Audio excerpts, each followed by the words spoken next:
o Sacernon ali.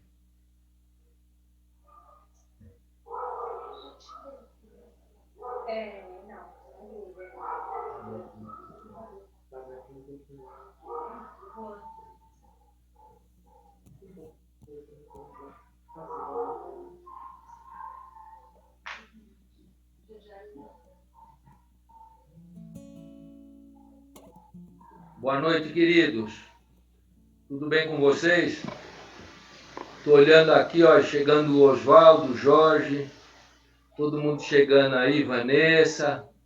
Olha que legal, Gleice está ali. Os demais irmãos já estavam entrando aí. Legal. Eu vou, antes de orar para a gente iniciar o nosso culto, eu quero ler alguns versos que estão lá na primeira carta de Paulo aos Coríntios, no capítulo 15. Você pode ouvir e acompanhar, mas algo de muita esperança para nós quando Paulo está fazendo aquela exposição a respeito da nossa certeza da ressurreição de Cristo e, consequentemente, da nossa ressurreição também com o Senhor, da nossa vida eterna. E no finzinho da exposição, capítulo 15, verso 19, Paulo diz assim: se a nossa esperança em Cristo se limita apenas a esta vida, somos os mais infelizes de todos os homens. Mas, de fato, Cristo ressuscitou dentre os mortos, sendo ele as primícias dos que dormem. Então, esperança que Paulo deixa para nós nesses versos e resumidamente nesses dois, dizendo que nós podemos ter certeza que de fato Cristo ressuscitou e que por isso nós também temos vida eterna com ele, por conta da obra na cruz que foi feita em nosso benefício. Então, louvado seja Deus por essa esperança que nós temos, que é tão animadora, é tão encorajadora e não permite que assim a gente fique perturbado, entre em desespero, não importando o que aconteça. Nós temos esta certeza. Então, vamos orar e colocar esse culto diante desse Deus que nós servimos, que nos dá esta esperança, essas alegrias. Vamos orar. Deus amado, nós louvamos ao Senhor por poder abrir esse culto, que é prestado em adoração ao Senhor, em louvor do Senhor, da Tua pessoa santíssima.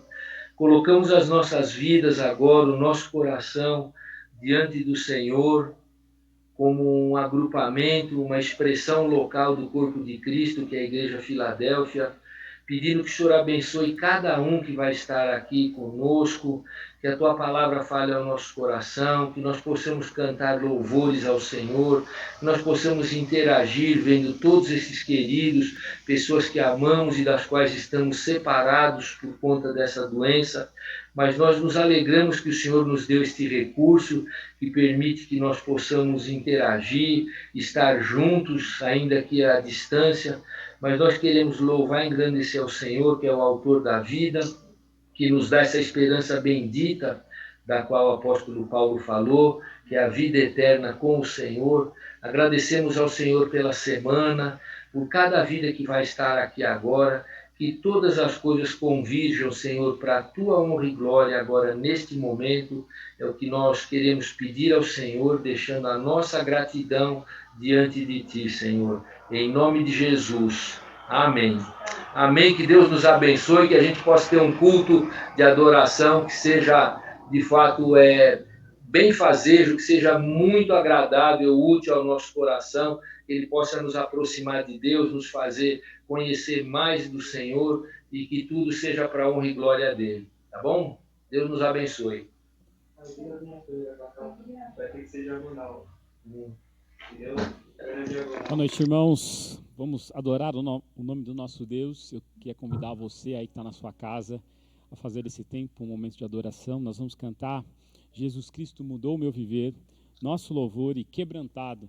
São músicas que queremos adorar ao Senhor. Então cante, solte sua voz, aproveite e cante com a sua família, abrace os seus, abrace os da sua família e louve a Deus com esses cânticos singelos, mas é de um coração que de fato quer agradar ao Senhor. Vamos adorá-lo.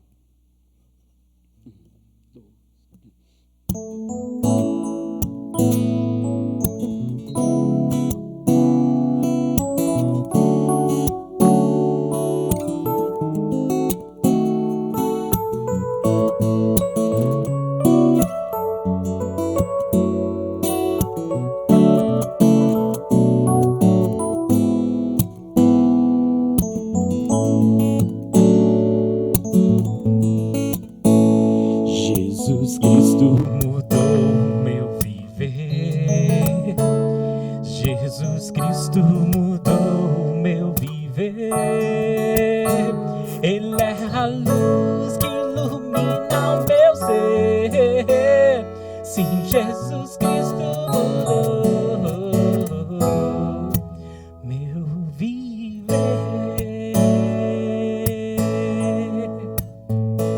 Diferente hoje é o meu coração. Diferente hoje é o meu coração. Deu-me paz e perdão. Sim, diferente hoje é o meu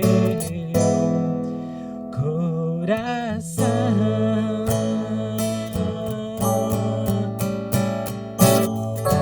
O amor só conheci em canções que falavam de ilusões, mas tudo agora é diferente.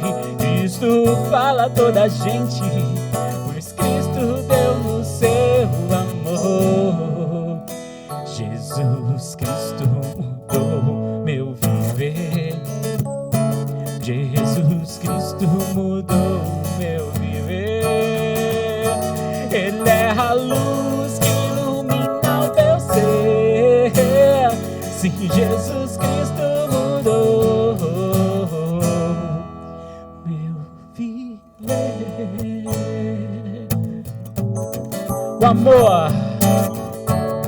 O amor só conheci em canções que falavam de ilusões, mas tudo agora é diferente. Cristo fala a toda a gente, pois Cristo deu no seu amor. Jesus Cristo mudou meu viver. Jesus Cristo mudou meu viver. Ele é a luz que ilumina o meu ser. Sim, Jesus Cristo mudou. Sim, Jesus Cristo mudou meu viver.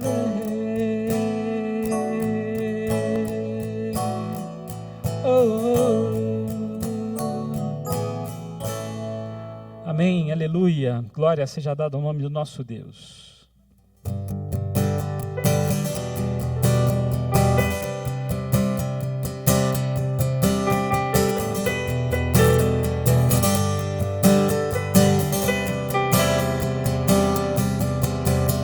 Seja o nosso louvor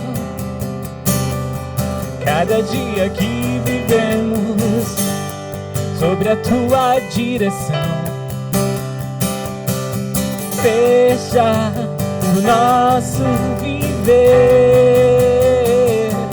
ouvir a tua voz e te obedecer. Amém, Senhor. E mesmo quando nos sentimos fracos, tristes e sem direção, tu serás a nossa força e a nossa salvação. Tu serás a alegria do nosso coração. O Senhor é a nossa força e a nossa salvação. Ele é a alegria do nosso coração.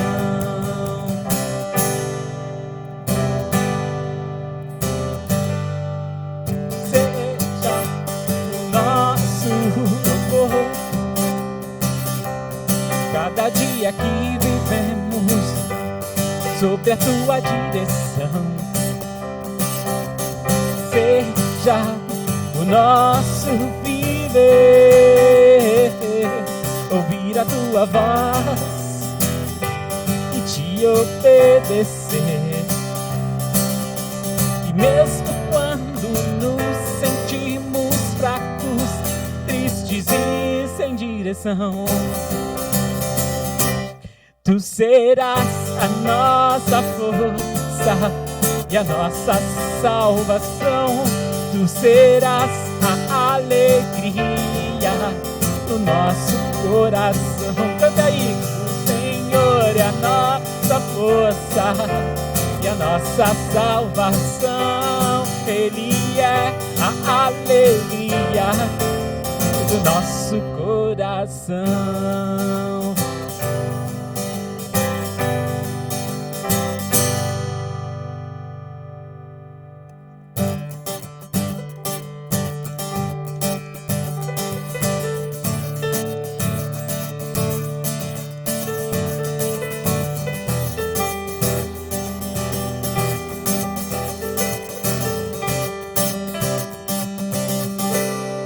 Eu olho para a cruz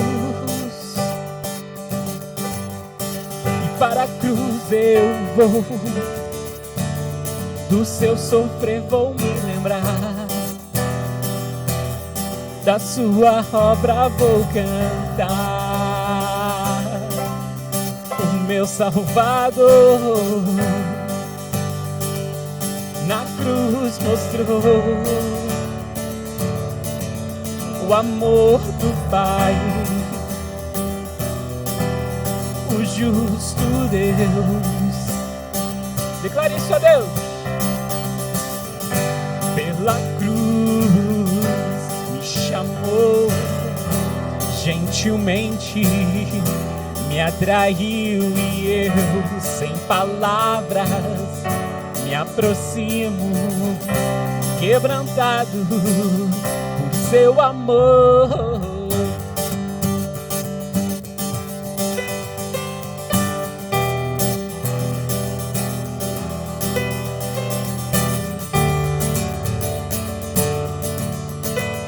Você merecia, você não merecia. Imerecida vida eu de graça recebi. Por sua cruz a morte me livrou, trouxe minha vida. Eu estava condenado, mas agora pela cruz eu fui reconciliado. Declare isso a Ele. Pela cruz me chamou, gentilmente me atraiu e eu, sem palavras, me aproximo, quebrantado por seu amor. Pela cruz me chamou, gentilmente me atraiu e eu, sem palavras, me aproximo, quebrantado por seu amor. Impressionante, impressionante é o seu amor.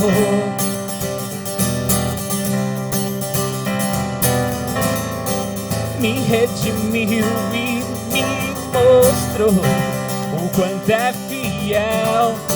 Impressionante, impressionante é o seu amor.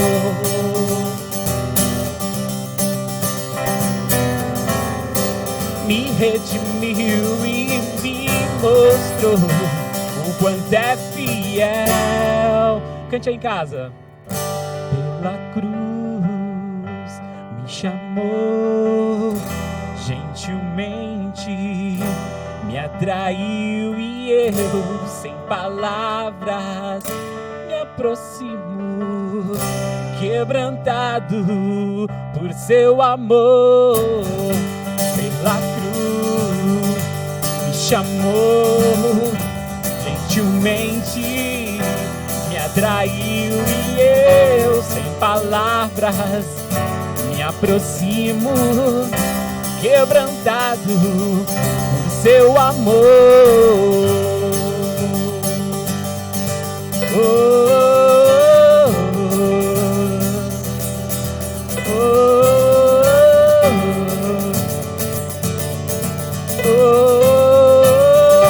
Quebrantado seu amor. Ó Pai, nós te agradecemos, nós fomos quebrantados pelo seu amor. Te damos graças, Senhor, por tudo que fizeste por nós. Obrigado porque Jesus morreu naquela cruz para nos salvar. Obrigado porque Jesus nos deu uma nova vida. Obrigado porque é impressionante perceber o quanto esse amor nos constrange. Pai, obrigado, Pai. Nos abençoa no restante ainda desse culto que vamos fazer e que a Tua palavra seja falada, explanada, de forma que venha falar aos nossos corações. Esse é o nosso desejo, essa é a nossa adoração. Em nome de Jesus. Amém.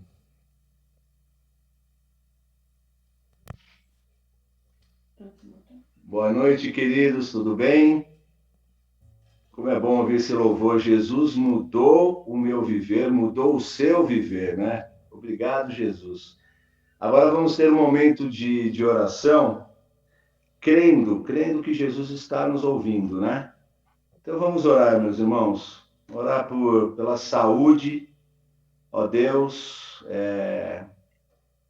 Invocamos agora o teu santo nome, Pai, crendo que o Senhor está nos ouvindo. Por isso, queremos colocar diante do teu altar de graça, Senhor, os nossos pedidos e agradecimentos.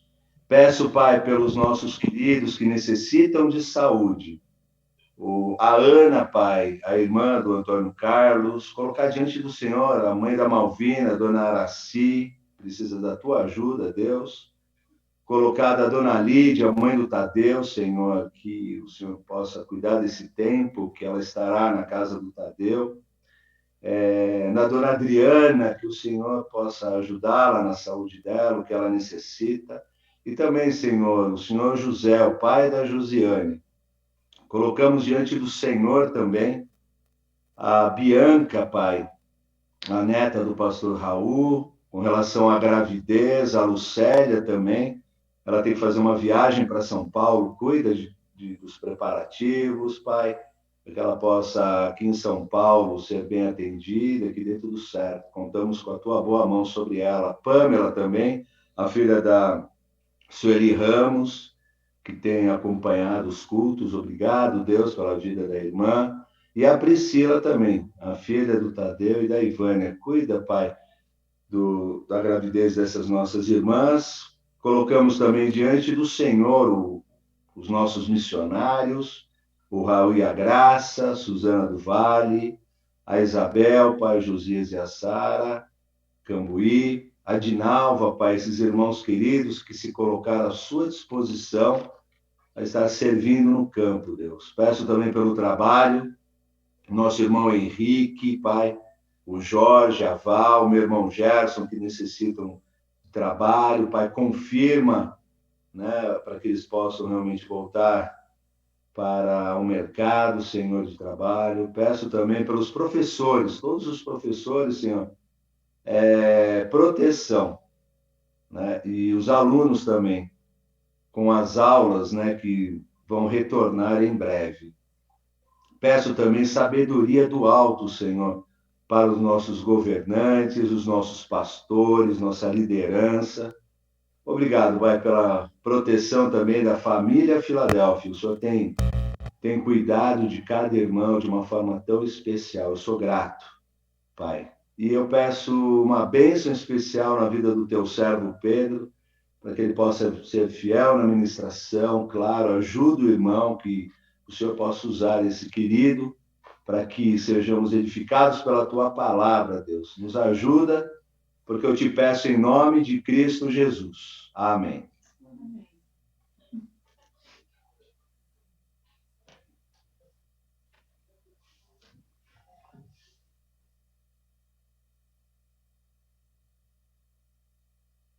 Agora vai. Antes de nós irmos para a mensagem da palavra, eu quero passar para vocês breves avisos que nós temos aqui. Lembrando que você precisa, querido, enviar o teu vídeo para nós colocarmos dentro da montagem do arranjo que vai ser feito para o aniversário da igreja. Se você tiver dúvida, dá um toquezinho para a Vanessa, ela pode te ajudar, dar alguma dica, alguma informação que talvez você não tenha, mas a gente já está avisando há alguns dias e está ficando próximo da hora da gente precisar dispor dos vídeos. Então vamos priorizar isso aí. O que mais? Bom, a questão do novo número de ID do Zoom, vocês já receberam, por isso estão aí presentes me ouvindo. A Filadélfia, graças a Deus, pôde adquirir o seu próprio aplicativo. A gente estava usando um de terceiros e agora a gente tem mais controle sobre o aplicativo, pode usar em outros horários, distribuir para irmãos da igreja que vão precisar fazer uso. Então, tudo isso é uma bênção aí. Então, só para relembrar, durante as semanas nós vamos ter terça-feira a reunião dos homens, na quinta das mulheres, na sexta-feira o nosso encontro de oração e a semana que vem, se Deus permitir, escola bíblica e culto, tudo com o nosso aplicativo, com o nosso número de ID que você está usando aí, todos eles estarão e nós mantivemos as senhas também para não precisar gerar 2 trabalhos aí. Então, vamos nos manter conectados, é muito importante estar com os irmãos, tem sido bênção estudar a palavra, orar com os irmãos, participar do culto, tudo muito abençoado e vamos ver aí, o Senhor é que sabe até quando vamos estar assim, fazendo uso de aplicativo, quando é que vamos poder retornar. Eu falei que queria fazer um culto com todo mundo já semana que vem, não é? Trazendo a mensagem sobre o crente contagiante, mas eu fui barrado aí pelos irmãos, então vai ficar para uma outra ocasião. Mas que Deus nos abençoe, que a palavra de Deus agora fale ao nosso coração e que sejamos abençoados.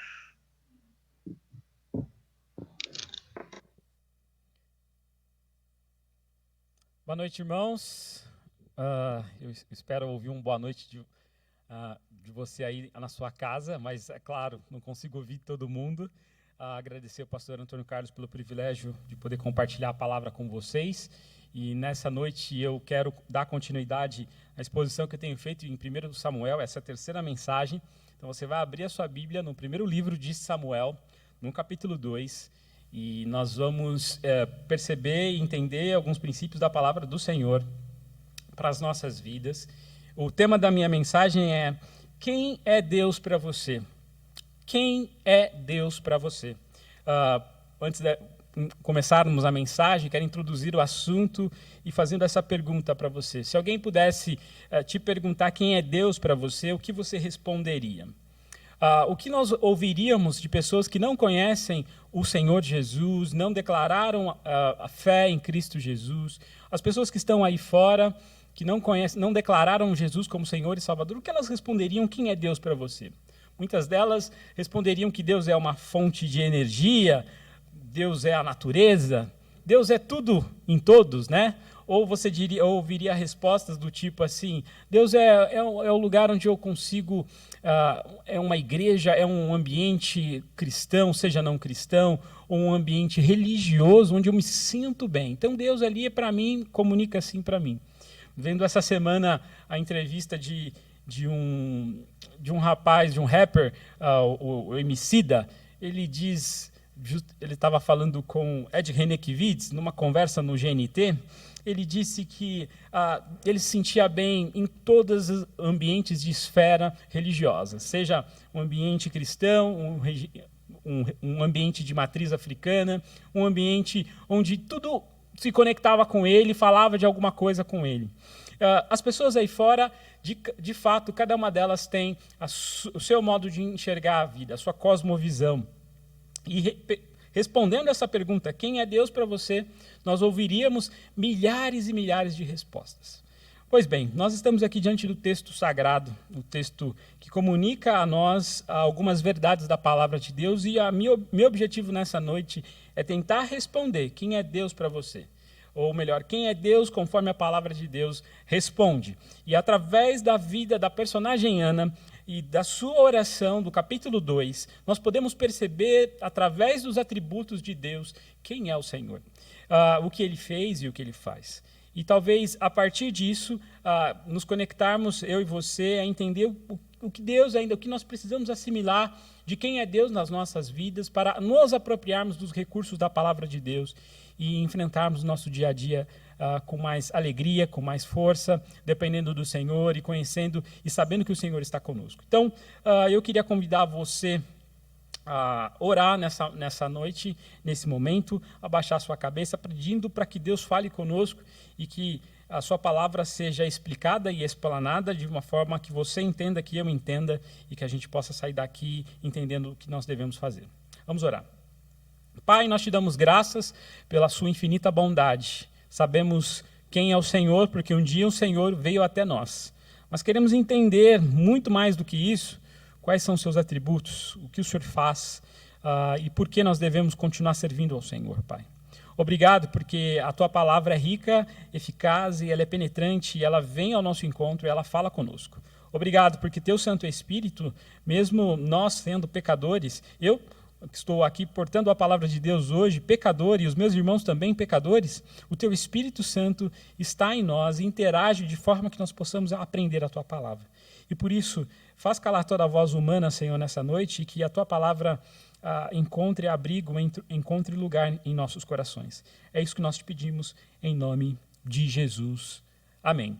Antes de ler o texto, a gente precisa contextualizar, né? É aquela coisa do, né, quando você está vendo uma série e aí você precisa daqueles 30 segundos para pegar o episódio anterior para dar início ao próximo episódio, né? Então a gente tem aqui a personagem Ana.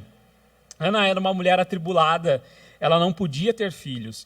Então, ela tinha um marido, Eucana, e ela também tinha um outro problema mais grave do que isso, o fato de não ter filhos. É que sua rival a provocava exatamente pelo fato dela não ter filhos, apesar da bondade de Eucana, o seu marido. Em meio a todo esse contexto, né, ela decide fazer um voto ao Senhor. Em meio a esse caos, Ana decide fazer um voto de, olha, Senhor, se o Senhor me der um filho, eu vou dedicá-lo ao Senhor. O Senhor a ouviu e ela percebeu que obteve favor dele e o adorou como resposta. No final do capítulo 1, nós vemos que Ana sobe até Siló e ela vai adorar a Deus ali juntamente com o seu marido.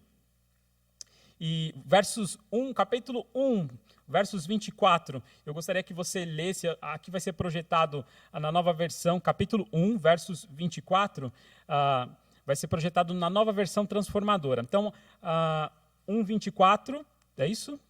Ok, não, aqui está capítulo 24, 1, tá alternado, depois que Saul voltou, isso, 1:24, isso, obrigado, Gisele.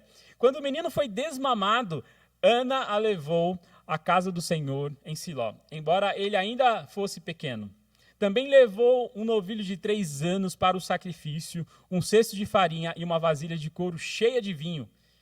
Pode continuar, 25. Depois que sacrificaram o novilho, levaram o menino a Eli. E Ana disse, com certeza o Senhor se lembra de mim. Sou a mulher que esteve aqui nos anos atrás, quando orando ao Senhor. Pedi ao Senhor que me desse este menino, e o Senhor atendeu ao meu pedido. 27, né? 28, desculpa. Agora eu o dedico ao Senhor por toda a sua vida, e ele pertencerá ao Senhor. E ali adoraram ao Senhor.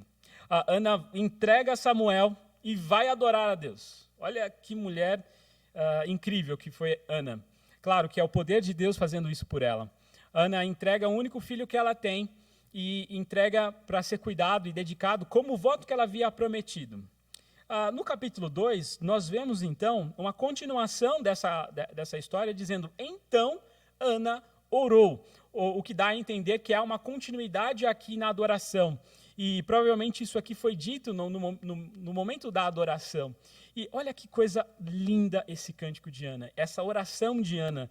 Eu queria que você prestasse muito atenção no como Ana compõe a sua poesia e quais são os atributos que ela destaca do nosso Deus, do Deus que ela está conhecendo, do Deus que fez com que ela tivesse um filho e pudesse dedicar ao próprio Senhor.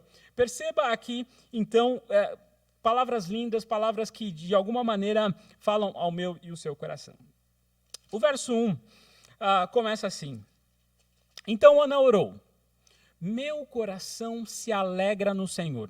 O Senhor me fortaleceu, agora dou risada dos meus inimigos. Sim, eu me alegro porque me libertaste.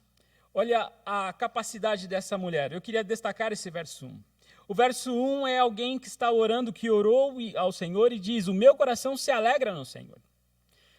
Ana poderia se alegrar no fato de que nasceu-se um filho e ela não tinha dificuldades para engravidar.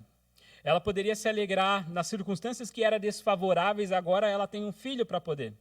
Ela não se alegra nisso. Ela não se alegra no fato de estar sacrificando algo ao Senhor. O que ela se alegra de fato é no Senhor. Perceba a expressão meu coração e os pronomes meu coração me fortaleceu, os meus inimigos, e me alegro porque me libertastes. Perceba que ela está chamando um Deus que é um Deus pessoal, um Deus que interagiu com ela. É um Deus que mostrou a ela que ela precisava confiar nele. De alguma maneira, Deus foi misericordioso com ela.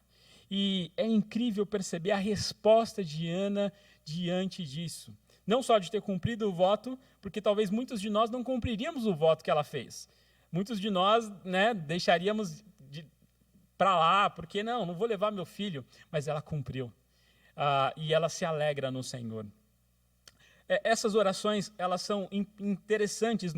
Eu tenho estudado 1 Samuel, 2 Samuel, e lá no capítulo 2, ou melhor, lá em 2 Samuel 22, nós temos ali também uma outra oração onde Davi, ele está aqui num tempo, 2 Samuel, lá no capítulo 22, e você percebe também essa mesma dedicação de homens quando são livrados da morte. Aqui Davi foi livrado dos filisteus. E nesse momento Davi cantou ao Senhor. Capítulo 22, verso 1 diz assim: Davi entoou esta canção ao Senhor no dia em que o Senhor os livrou de todos os seus inimigos e de Saul. Perceba, o verso 2, só pode o verso 2 também, e cantou: o Senhor é a minha rocha, a minha fortaleza e o meu libertador.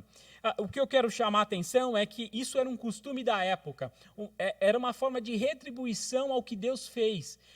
Alguém que consegue olhar para trás e perceber no passado, a gente estava falando sobre passado, presente e futuro, o pastor Antônio Carlos, e consegue olhar e enxergar que Deus tinha sido com ele no passado.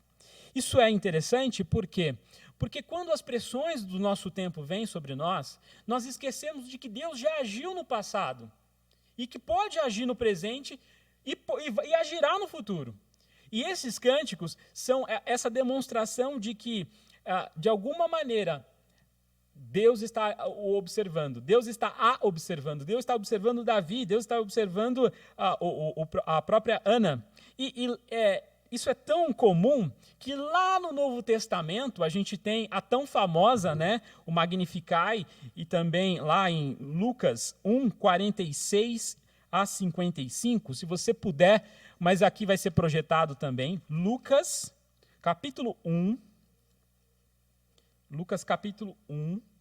do versos 46 a 55. A gente não vai ler todo esse texto, porque é grande, né? E ali é o tempo onde Maria se agrada do Senhor por ter sido concebida. No caso, ela recebeu ali o Filho do Espírito Santo, mas ela agradece a Deus. Naqueles dias, Maria... Deixa eu ver se eu estou aqui. Isso. Naqueles dias, verso 46, nós estamos no verso 46, Maria respondeu: minha alma exalta ao Senhor, e o meu espírito se alegra em Deus, meu Salvador. Percebe que é uma resposta a tudo que Deus fez. Maria, aqui nesse momento, ela foi tomada pelo Espírito Santo e compôs esse cântico. Depois você tem um pouquinho mais para frente, que é esse cântico é o chamado de Magnificat, e você também tem o cântico de Zacarias, né, que também declara mais de 67 ao diante. Alguns até dizem, alguns estudiosos, que Maria observou a prática de Ana lá no Antigo Testamento para compor esse cântico, que também tem algumas similaridades. Mas até ao certo não se sabe dizer. Mas a gente consegue perceber que Ana começa a responder a pergunta: quem é Deus para você? Ana começa a responder neste salmo aqui, porque não deixa de ser um salmo, que o Senhor é a força da vida dela. Nós cantamos isso hoje, né? O Senhor é a minha força, e o Senhor é a força e ela é exaltada. Ou melhor, o meu coração exulta no Senhor minha força é exaltada. Então, no capítulo 2, do verso 1, lá em 1 Samuel, nós percebemos que Ana confiava não em si mesma. Ela não confiava no seu marido. Ela não confiava nas circunstâncias, tanto desfavoráveis quanto favoráveis. Porque agora a circunstância era favorável, mas ela sempre confiou no Senhor. Alguém que entendia quem Deus era para ela. É incrível, né? Como que agora tudo faz sentido quando Maria olha para trás e percebe a tribulação que ela passou. Tudo faz sentido. Ela agora está mais conectada com Deus. Ela agora tem um cântico na sua boca. Ela agora tem uma vivência com Deus. E é isso que eu quero chamar a sua atenção. Nós temos que tomar cuidado, e fica aqui a primeira aplicação, que nós não podemos servir apenas um Deus da apostila. A apostila é boa, nos fala sobre Jesus. O Deus do livro nos deu conhecimento de quem Ele é. Mas precisamos ter uma vida com Deus. Uma vida que interage com o Senhor. Se conhecemos a Deus apenas pela apostila, nós vamos ficar limitados à letra, nós vamos termos um conhecimento cognitivo e não necessariamente um relacionamento com Deus. E essa mulher aprendeu, através dessa circunstância, a ter relacionamento com Deus. E ela pode dizer: quem é meu Deus? O meu Deus é o Deus da minha força, é o Deus que exalta, que enche a minha boca de riso. O verso 1, né, que ela fala que agora ela dá risada dos inimigos dela. E aqui, provavelmente não, certamente, ela está se referindo a Penina. Porque Penina, lá nos versos anteriores, começava a caçoar dela. Se você olhar no capítulo 1, deixa eu me achar aqui, que só para capítulo 1, dos versos 6 em diante, assim, ó. E porque o Senhor a tinha deixado estéril. Veja bem que foi o Senhor que deixou ela estéril. Vou ler aqui para ficar mais fácil na Nova Versão Transformadora. E a sua rival a provocava e a zombava dela, porque o Senhor não tinha dado filhos. Verso 7. Todos os anos era a mesma coisa. Penina provocava Ana quando ia à casa do Senhor, e cada vez Ana chorava muito e ficava sem comer. Perceba a tribulação que essa mulher está enfrentando, vendo a sua rival caçoar porque não tem filhos.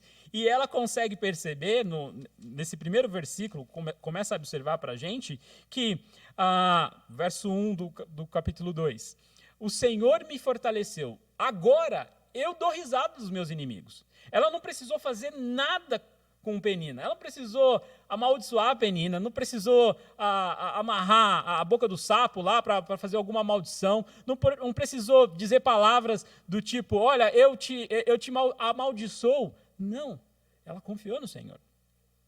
Agora dou risada dos meus inimigos. Sim, eu me alegro porque me libertastes. Quando você confia no Senhor, você não precisa olhar para o lado, porque o Senhor está à sua frente. E há pessoas, eu sei que pessoas que não veem a hora de você cair. Mas Ana percebeu que ela não precisava olhar para o lado.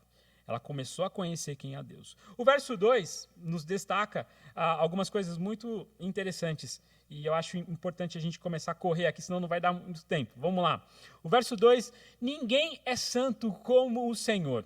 Não há outro além de ti. Não há rocha como o nosso Deus.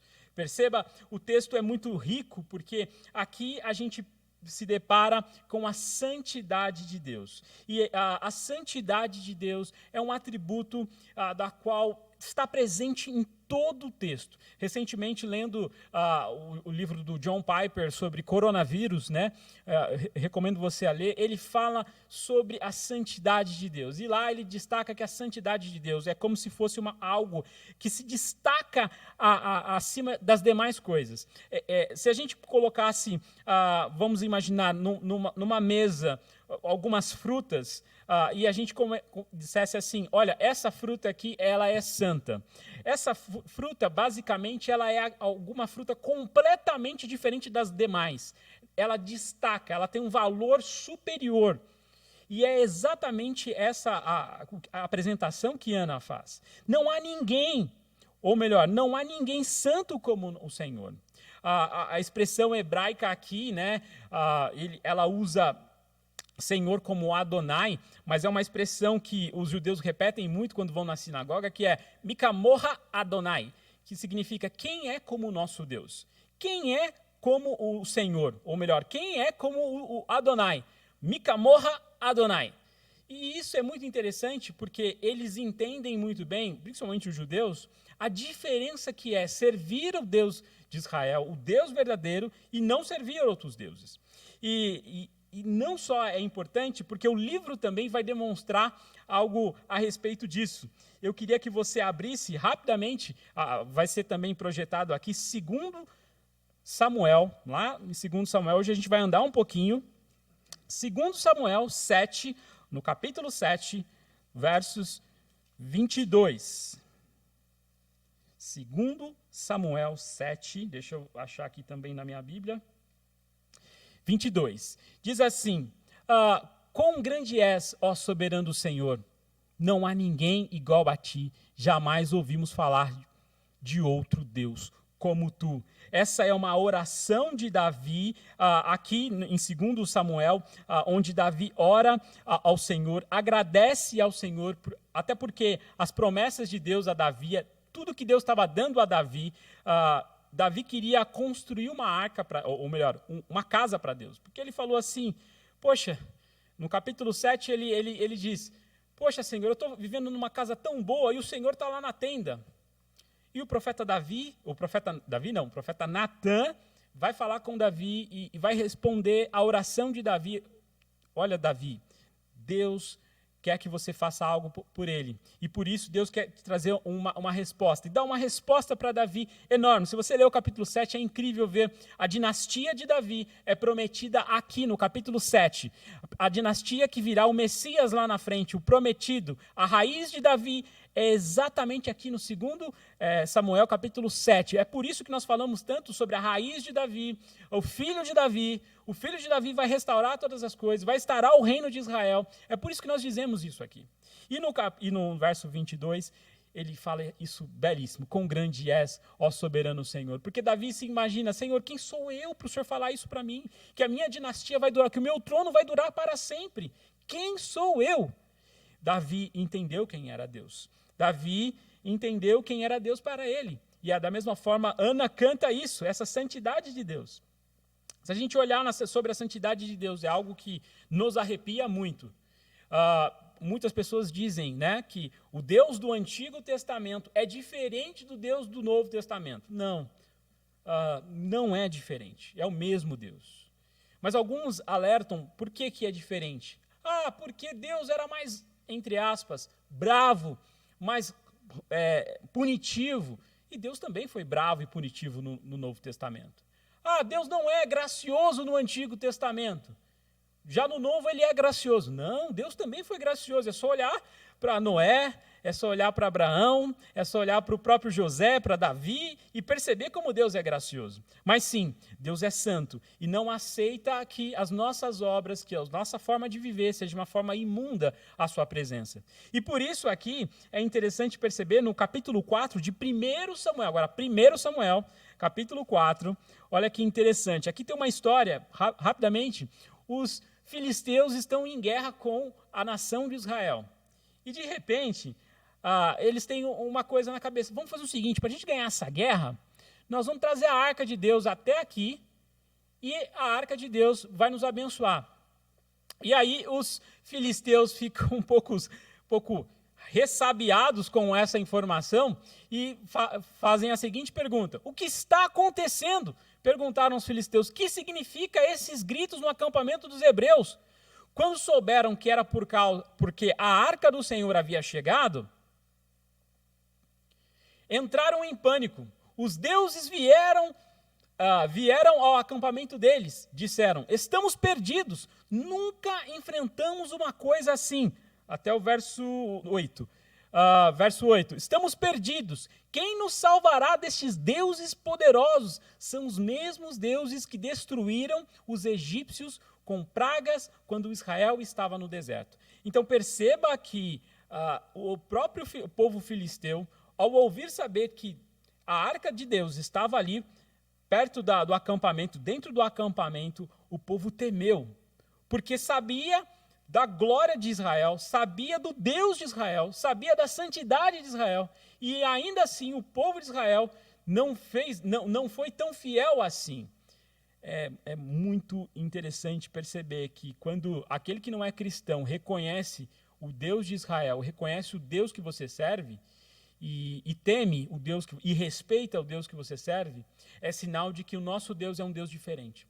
É um Deus singular, é um Deus santo, é um Deus que não se contamina com os demais. O capítulo 5, se você passar o dedo aí, nós temos uma história muito legal. Quer dizer, legal assim,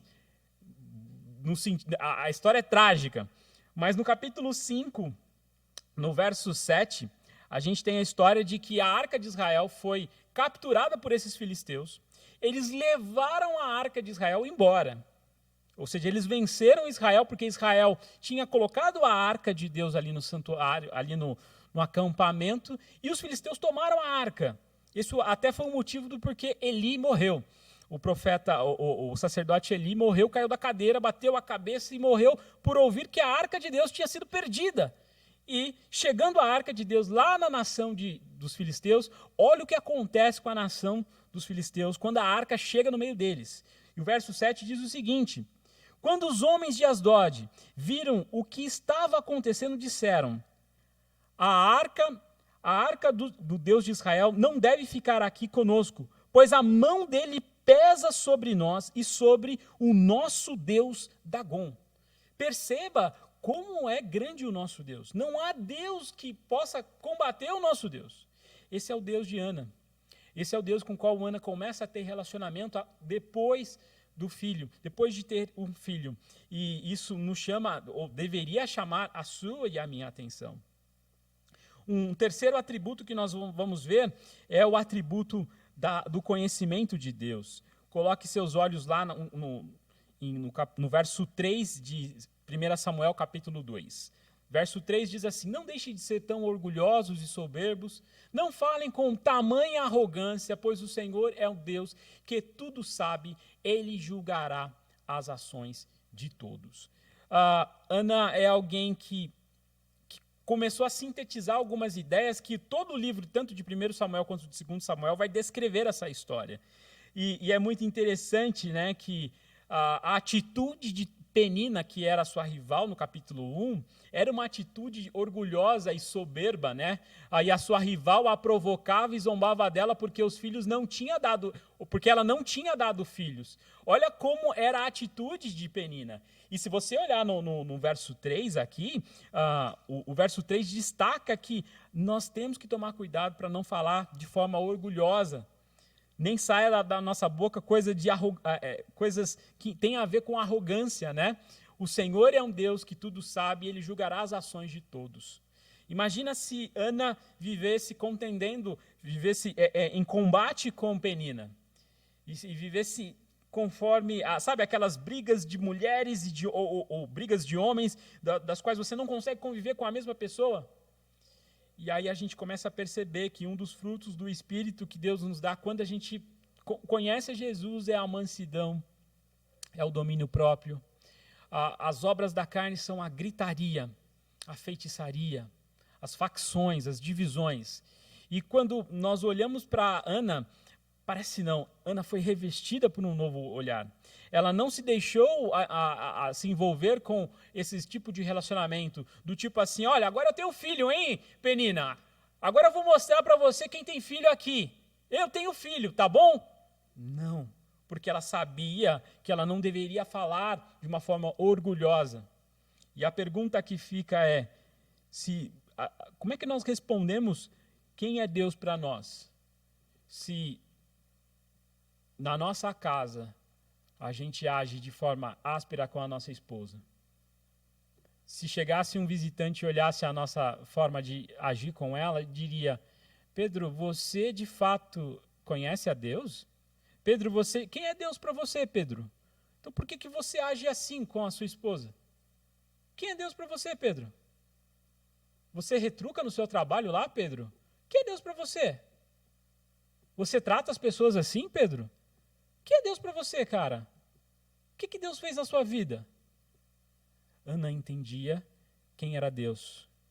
E ela, em momento algum, se vinga de Penina. Em momento algum, ela vai confrontar Penina sobre tudo isso que aconteceu. A gente pode perceber também algo que aconteceu lá no capítulo 17, em 1 Samuel 17. Você lembra de um camarada chamado Golias? Olha o que Golias fez. Golias parou e gritou para as tropas israelitas. Ele saiu num campo aberto, imagina um campo aberto. De um lado você está as tropas filisteias, do outro lado está ali Saul com as tropas israelitas, e sai um homem acompanhado do escudeiro, que era o Golias, um homem grande, forte, e diz assim: Golias parou e gritou para as tropas israelitas: porque saíram todos para lutar? Eu sou filisteu e vocês são servos de Saul. Escolham um homem para vir aqui e lutar comigo. É mais ou menos um UFC da época lá. Quem que vai ser o bom para lutar comigo? E se ele me matar, seremos seus escravos. Mas se eu o matar, vocês serão nossos escravos. Desafio hoje os exércitos de Israel. Mande um homem para lutar comigo. Até o verso 11, né? Olha que petulância desse rapaz. Nós sabemos como a história termina, né? Mas percebe que falar de forma orgulhosa, de forma que saia da nossa boca arrogância, isso não tem a ver com quem conhece a Deus. Isso não tem a ver com quem ama ao Senhor.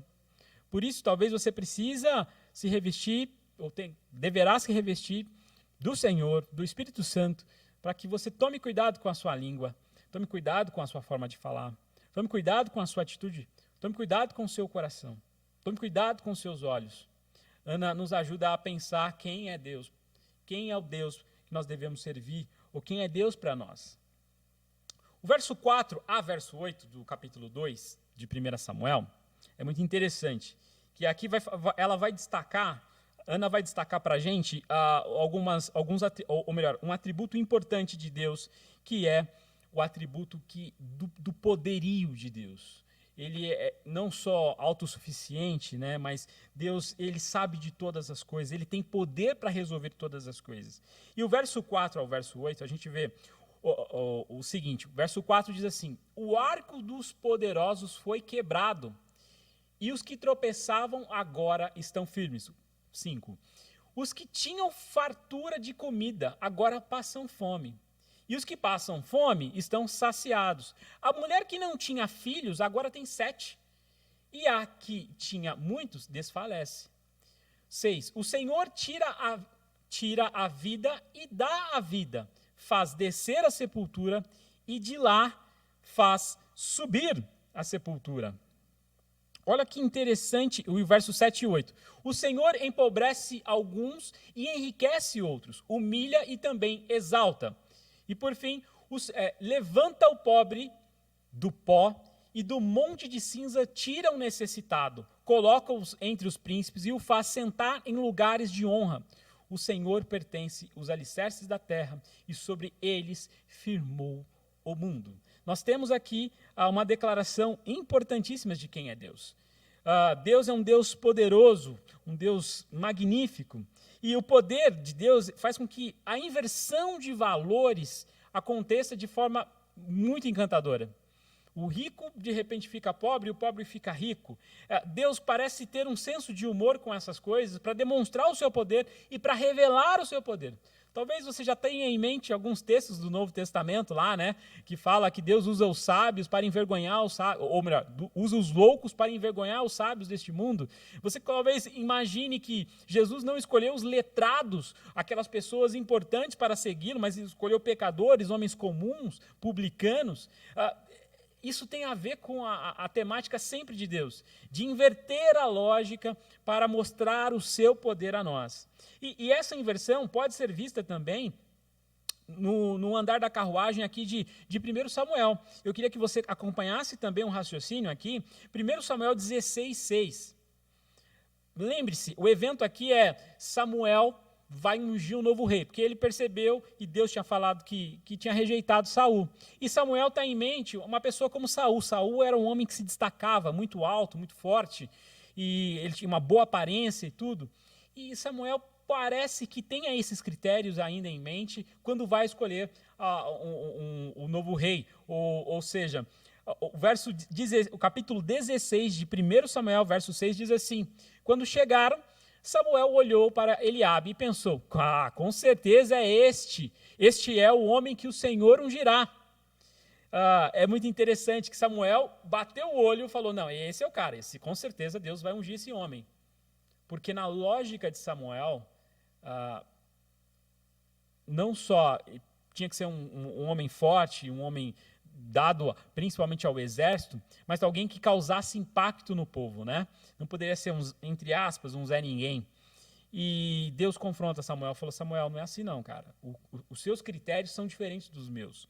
E se você olhar no verso 11 e 12, olha que interessante, dessa mesma passagem, então Samuel perguntou: são estes todos os seus filhos?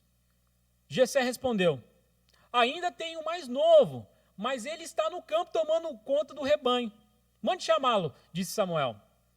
Não nos sentaremos para comer enquanto ele não chegar. Verso 12. Jessé mandou chamá-lo. Era um jovem ruivo, de boa aparência e de olhos bonitos. E o Senhor disse: é este, levante-se e unge-o com óleo. Provavelmente Samuel ficou extasiado com a decisão de Deus. Porque Deus não queria alguém segundo o povo. Deus queria alguém segundo o seu próprio coração.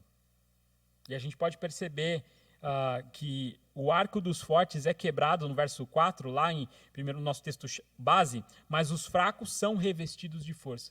Olhar para a vida de Davi, o guerreiro que Davi foi, o que ele fez, é incrível. É incrível perceber os feitos de Deus na vida de Davi.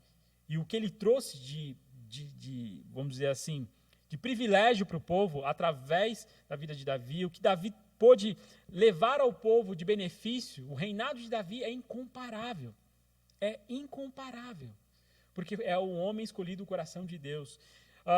A gente tem uma história muito interessante também lá em 1 Samuel, capítulo 25. Eu estou falando bastante de Samuel.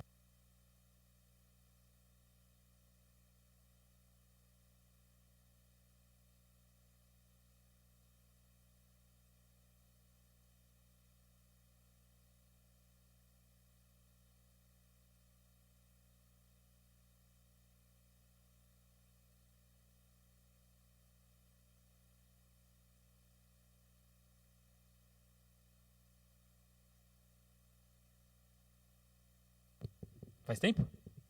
Não. Por algum motivo o microfone foi desligado aqui. Eu acho que foi o cabeçudo do Pedro, desculpe. A gente está em 1 Samuel 25, eu já estou caminhando para o final.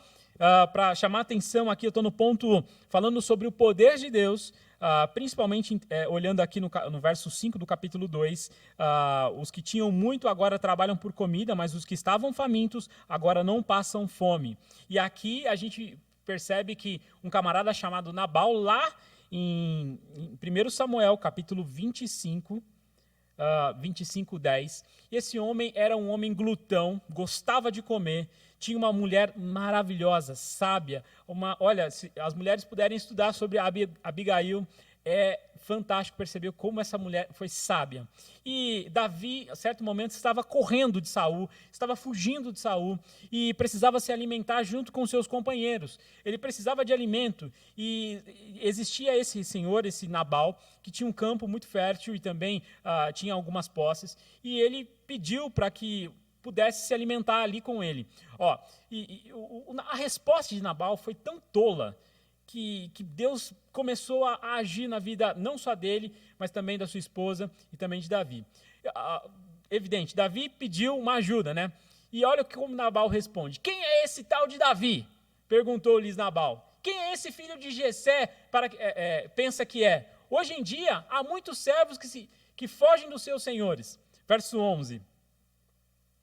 Devo pagar meu pão, minha água e minha carne dos animais que abati para meus tosqueadores e entregar a um bando que vem não sei da onde?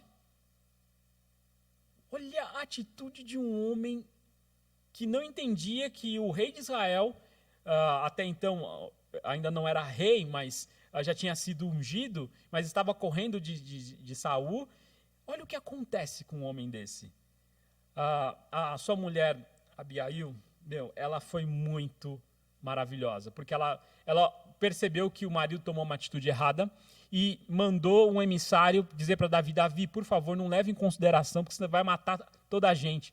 Vai matar a gente, vai passar a espada em todo mundo daqui da minha casa. Meu marido é tolo, meu marido não sabe o que está falando.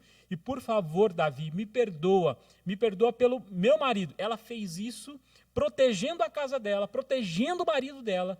Ela fez isso escondido, é claro. E aí o verso 35 a 36 é uma história maravilhosa para depois você ler. Então, Davi aceitou o presente de Abigail e lhe disse: volte para sua casa em paz. Ouvi o que você disse e farei o que me pediu.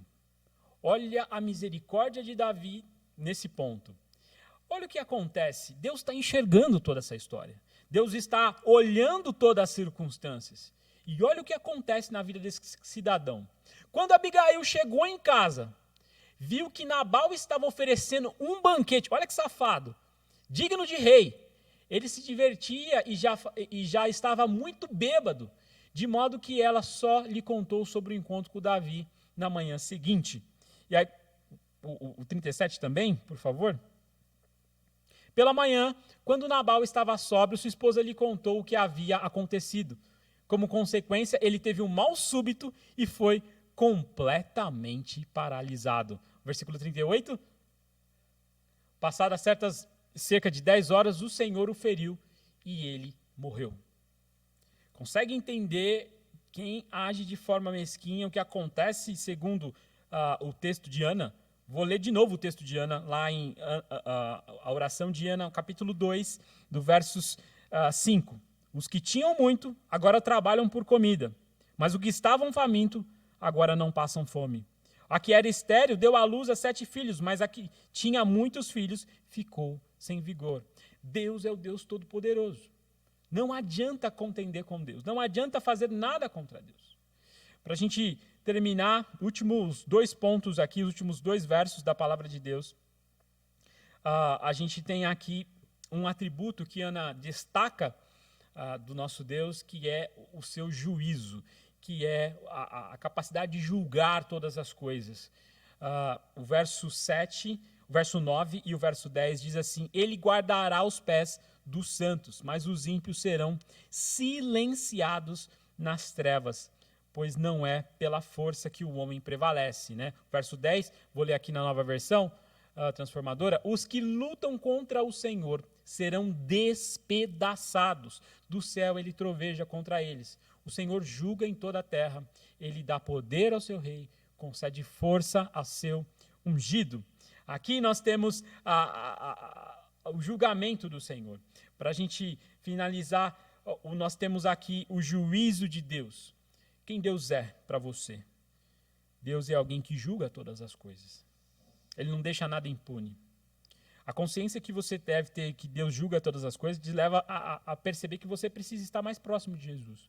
Porque como nós vimos na aula anterior, Deus vai julgar o seu tempo de qualidade que você gastou, a mordomia do corpo, a mordomia do tempo, a mordomia do dinheiro, a mordomia dos recursos que Deus colocou nas suas mãos, dos talentos que Deus colocou nas suas mãos, dos recursos que Deus colocou nas suas mãos. Então, de alguma maneira, Deus vai julgar isso. Nós temos uma herança, e o pastor Raul tem falado de escatologia, nós cremos nas bodas do Cordeiro, nós cremos que um dia estaremos com Jesus e ele retribuirá todas as nossas ações. Nós não estamos isentos a um julgamento simplesmente porque Cristo Jesus pagou um preço, é evidente. O julgamento do qual nós estávamos para irmos para o inferno, sim, isso já aconteceu, de fato, não há condenação, mas para aqueles que estão em Cristo Jesus, conforme Romanos capítulo 4 e conforme Romanos capítulo 8, mas há sim um julgamento das boas obras, daqueles que estão em Cristo Jesus, conforme 1 Coríntios capítulo 3. Se foi com palha, se você construiu a sua vida na palha, no feno, e o fogo se queimar, não sobrará nada para você receber a retribuição do Senhor. Aqui a gente percebe o juízo de Deus. Olha dois exemplos do juízo de Deus. Golias, 1 Samuel, capítulo 17, verso 47. 1 Samuel 17, 47. Aqui já é a batalha, Davi veste a armadura, não serve a armadura de Saul. Então Davi fala assim, eu vou, e olha como que eu vou. E todos os que estão aqui reunidos saberão que o Senhor salva seu povo, mas não com espada e nem com lança. A batalha é do Senhor, e Ele entregará vocês em nossas mãos. Olha a atitude de Davi. A atitude de Davi é semelhante à atitude de Ana, de que Deus guarda os pés dos seus. Né? O verso 9, lá, vamos voltar para o verso 9 lá do nosso texto, lá mostra claramente que ele guarda os pés dos seus santos, mas os ímpios serão silenciados nas trevas, pois não é pela força que o homem prevalece. Golias achou que era pela força, pela sua estatura, mas não é, o homem não prevalece pela sua força.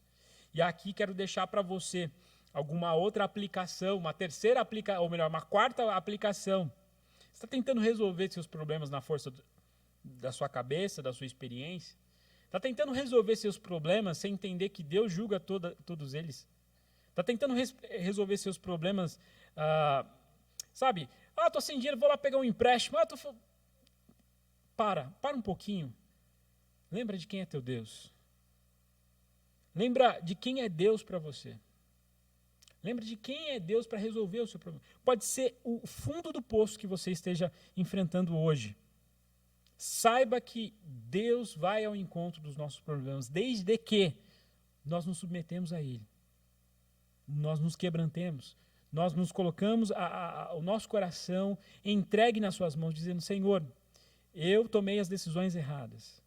Eu decidi agir dessa forma. Hoje eu não consigo ter meu casamento melhor porque agi de forma errada com a minha esposa. Meus filhos já estão contra mim. Não consigo ser bem-aventurado na empresa onde eu estou. Lembra de quem é Deus para você, meu irmão? Lembra de quem é Deus para você, minha irmã? Deus é o que julga todas as coisas e tudo está debaixo dele. Ele controla absolutamente tudo.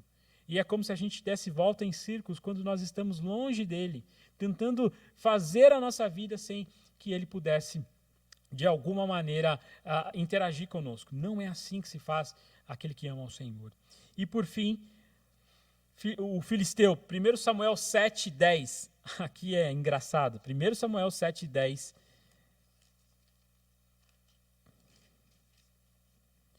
Diz assim: enquanto Samuel oferecia o holocausto, os filisteus chegaram para atacar Israel. Naquele dia, porém, o Senhor falou do céu com voz poderosa de trovão, provocando pânico entre os filisteus, e eles foram derrotados diante dos israelitas. Eles estavam em Mispá nesse tempo aqui, eles estavam se dedicando ao Senhor, os filisteus sabiam que eles estavam em Mispá, estavam sem arma, e agora é a chance da gente massacrar Israel, agora é a chance da gente acabar com a nação de Israel uma vez por todas. E nesse momento eles clamam ao Senhor através de Samuel. Samuel oferece um sacrifício e Deus responde com um trovão, provoca um pânico. Eu uma vez estava jogando bola num campo de futebol com uma chuva torrencial, que não dava nem para a gente chutar a bola. E uma vez, nesse dia, um raio caiu muito próximo da gente. Eu fiquei apavorado. Eu nem consigo imaginar como foi essa situação para eles. O próprio Deus mandando um trovão, mandando uma situação de pânico para eles, porque o Senhor traz juízo. E por isso que a gente pode perceber, lá no capítulo 2 de Ana, que ela entendeu muito bem: aqueles que se opõem ao Senhor serão despedaçados. Ele troveja dos céus contra os seus. Então, se você vive com um cônjuge que não teme ao Senhor, ou está namorando alguém que não teme ao Senhor, os princípios dele ou os princípios dela serão diferentes. Ou no seu trabalho, que você, de alguma maneira, tem que lidar com pessoas que não temem ao Senhor, com os princípios diferentes. Saibam que o final deles, por mais que eles falam em alegria, em curtição, em coisa boa, o final deles é destruição, meus irmãos. E a gente copiar o procedimento deles, copiar a forma de viver deles, É como se a gente falasse para Deus que Deus está sendo injusto com a gente, que Deus não está julgando a gente da melhor forma. A gente se coloca no papel de vítima e acha que a vida deles, a nossa vida tem que ser como a vida daqueles que não temem ao Senhor. Tome cuidado, meu irmão, minha irmã, para você não invejar as coisas que aqueles que não temem ao Senhor têm. Para os jovens, a gente poderia pensar em as baladas, a gente poderia pensar nos títulos, nas viagens magníficas, no Instagram, que é bombado, né? Onde todo mundo fala bem, mas a pergunta vai voltar de novo para a gente. Quem é Deus para você? Quando a gente imita o procedimento dos ímpios e a gente esquece de que aqueles que se opõem ao Senhor serão despedaçados. Ele troveja dos céus contra eles. Meu desejo nessa noite é que Deus, de alguma maneira, fale ao seu coração. Se já falou, é que Deus, de alguma maneira, interaja com você com todas essas informações que nós estamos aqui. Eu concluo dizendo, Ana não escreveu um tratado teológico. Ana apenas teve uma experiência com Deus. E eu queria te perguntar, você está há quanto tempo convertido? E eu te pergunto uma segunda coisa. Qual foi a vez que você teve uma experiência com Deus? Qual foi a última vez, melhor dizendo, que você teve uma experiência com Deus? Eu não estou dizendo de algo nada sobrenatural, que Deus apareceu lá no seu quarto. Eu termino com um texto de Marcos capítulo 12, versos 24. Um texto rico, que o pastor Raul sempre bate também nesse texto. Jesus estava falando com os caras e disse assim, olha, Jesus respondeu, o erro de vocês está em não reconhecerem as Escrituras e nem o poder de Deus. Meus irmãos, não adianta de nada você ouvir essa mensagem que você está ouvindo aqui e amanhã você colocar na sua mente a plaquinha da segunda-feira e esquecer tudo que a gente falou aqui. Ou você apenas, como eu falei, conhecer a Deus pela apostilinha. Deus não fica limitado numa apostilinha. Deus quer que a gente tenha um relacionamento íntimo com Ele. Quer que a gente tenha experiências com Ele. E eu posso te dizer, eu não sei se você vai ter experiências como o da Ana, mas você vai ter experiências ímpares se você responder a pergunta, quem é Deus para você? Que Deus te ajude a responder essa pergunta nessa noite e arrazoe dentro do seu coração para que pense sobre isso durante essa semana. Quem é Deus para mim? O que Deus fez por mim? O que Deus está fazendo por mim? O que Deus está escrevendo através de mim? Responda isso no seu coração. Vamos orar. Pai, nós te damos graças pela vida da Ana. Nós te damos graças porque ela foi uma mulher que nos inspira a perceber quem é o Senhor nas nossas vidas. O Senhor foi tão bondoso com ela, tão misericordioso com ela. O Senhor a escolheu para que pudesse ser a mãe do profeta Samuel, um homem que foi morrer muito tempo idoso, mas servindo ao Senhor e sendo alguém íntegro, sendo alguém que amou o Senhor em todo momento, que não fraquejou em nenhum momento. Pai, obrigado porque o Senhor traz histórias como essa para nos alavancar a nossa fé. O nosso Senhor Jesus Cristo está no centro de tudo isso, Pai. Porque Ele sim, Ele foi alguém que mostrou a sua santidade, o seu poder, mostrou, Senhor, a sua justiça, o seu juízo, mostrou, Senhor, todo o seu conhecimento. E através dele nós podemos saber quem é o Senhor, Pai. Nos ajuda a aprender mais de Jesus, Pai. Nos ajuda a aprender mais do Senhor, Deus. Que a gente, nessa semana, coloque isso em prática, a saber quem é o nosso Deus. É isso que nós te pedimos, Pai, em nome de Jesus. Amém. Deus abençoe a todos. Pastor Antônio Carlos. Queridos, é uma bênção ouvir a palavra do Senhor, ser encorajado e desafiado por ela e que, de fato, na semana ela seja aplicada às nossas vidas, né? Nós vamos agora encerrar o culto, deixando aqueles abraços que nós costumamos, e eu quero deixar um especial para o Oswaldo, a Deise, o Gabriel e a Nancy também, que faz tempo que eu não os vejo pessoalmente. Oswaldo, eu estou treinando para aquele braço de ferro, acho que agora eu derrubo você, hein? Se cobre aí, cara, se cobre aí que eu vou derrubar você. Valeu. Então, queridos, Deus abençoe, e vamos destravar os microfones aí para a gente deixar um Um abraço a todos. Tem até um cão ali, olha. Ah, que legal. Quem é? Menino ou menino? Cão? É. É uma menina. Boa semana, ô Sandra. O Vitor aí, ó. Deus abençoe aí. O Pio, Alice, o Vete. Olha o casalzinho. Boa semana. Boa semana, Toninho. Deus abençoe. Boa semana, pessoal. Manda o filme. Boa semana na minha Tchau, tchau, gente. Boa semana. Boa semana!